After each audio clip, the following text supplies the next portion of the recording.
Salam sejahtera. Cikgu Claire ucapkan kepada semua murid Cikgu Claire.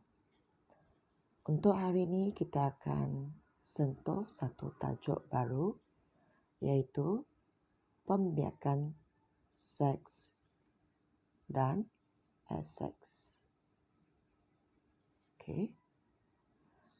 Apakah yang dimaksud sebagai pembiakan? Kita perhatikan raja ini. Pembiakan merupakan satu ciri asas bagi setiap benda hidup,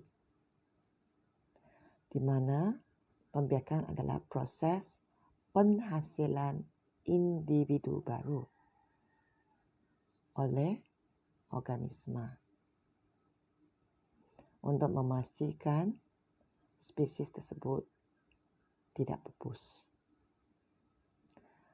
Pembiakan boleh dibahagi kepada dua jenis, iaitu pembiakan seks dan aseks. Pembiakan seks melibatkan sel pembiakan, manakala aseks, maksudnya tidak. So, pembiakan aseks tidak melibatkan sel pembiakan. Dan biasanya pembiakan seks melibatkan manusia, haiwan peringkat tinggi dan juga tumbuhan berbunga. Adakah pembiakan penting? Pembiakan adalah sangat penting untuk menambahkan bilangan organisma sesuatu spesies, untuk menggantikan organisma yang telah hidup mati, untuk elak kepususan. Satu lagi kepentingan pembiakan adalah pembiakan memastikan variasi dalam sesuatu spesies dan menghasilkan organisma yang bermutu tinggi, berdaya tahanan dan kurang penyakit. Kebolehan pembiakan untuk menyambung zuriat ialah satu kurniaan Tuhan yang patut kita hargai. Murid-murid boleh cuba permainan satu ini untuk mengelaskan organisma-organisma yang berbeza berdasarkan cara pembiakan mereka, sama ada pembiakan seks ataupun aseks. Di sini juga disediakan satu video tentang pembiakan seks. Murid-murid boleh tonton video tersebut. Pembiakan seks. Pembiakan seks adalah proses penghasilan individu baru melalui pencantuman gamet jantan dengan betina untuk menghasilkan zigot. Gamet jantan di sini merujuk kepada sperma, gamet betina merujuk kepada ovum. Pembiakan seks melibatkan dua induk, iaitu induk jantan yang membawa sperma dan induk betina yang membawa ovum. Biasanya anak yang dihasilkan adalah berbeza daripada induknya dan menunjukkan variasi genetik. Pembiakan seks melibatkan proses persenyawaan. Apakah itu persenyawaan? Persenyawaan merujuk kepada pencantuman nukleus gamet betina dengan pencantuman nukleus gamet jantan untuk membentuk zigot. Itu adalah persenyawaan. Dan persenyawaan ini boleh berlaku sama ada dalam badan ataupun di luar badan organisma.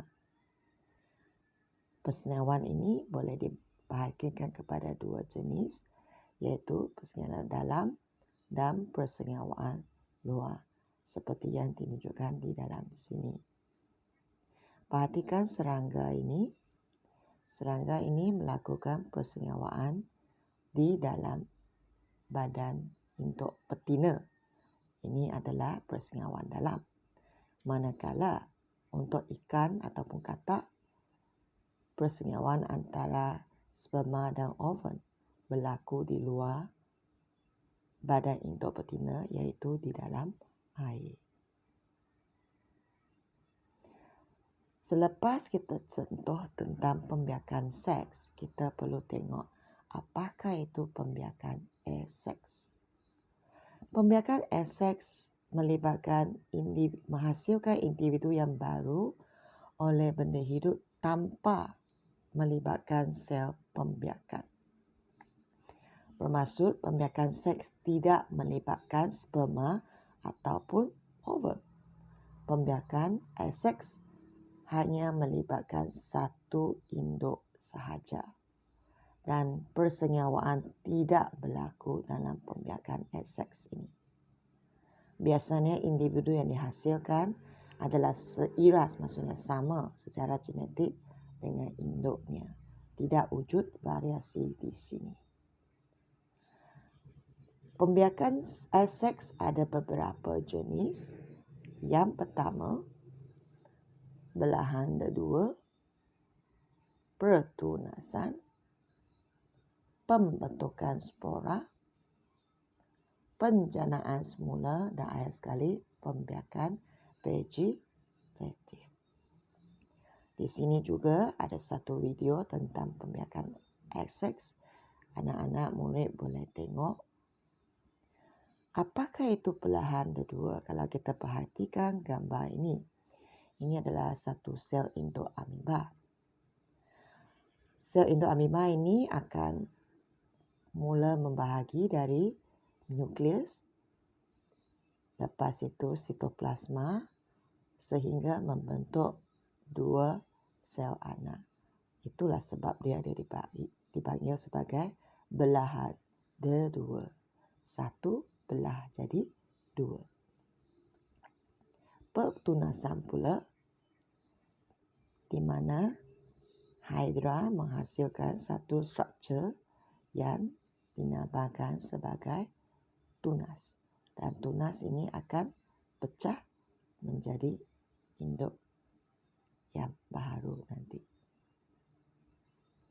Untuk penjanaan semula seperti planaria ataupun tapak semaiman, kita boleh ambil fragmen organisma tersebut dan daripada fragmen itu dia akan tumbuh menjadi dua individu yang baru. Untuk pembentukan spora pula, adanya spora yang tumbuh khas dalam sporangium.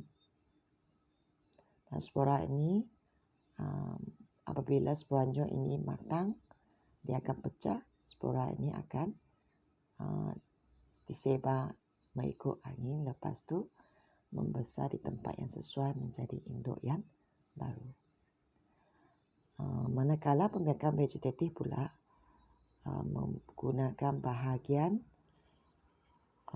batang, akar, daun, tumbuhan untuk membiak.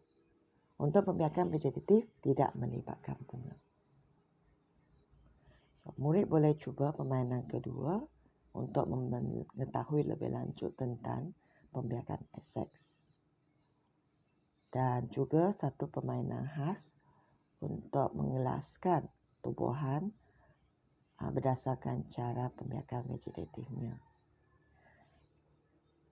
Untuk ini, murid kena menyelesaikan satu tugasan di mana murid kena hasilkan satu peta buih berkanda seperti yang di bawah untuk membanding bezakan antara pembiakan seks dan pembiakan aseks dalam kertas A4.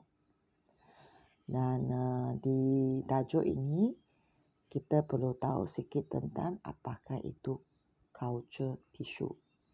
So, murid boleh menonton video yang dilampirkan di sini untuk mengetahui tentang culture tissue. Selamat mencuba.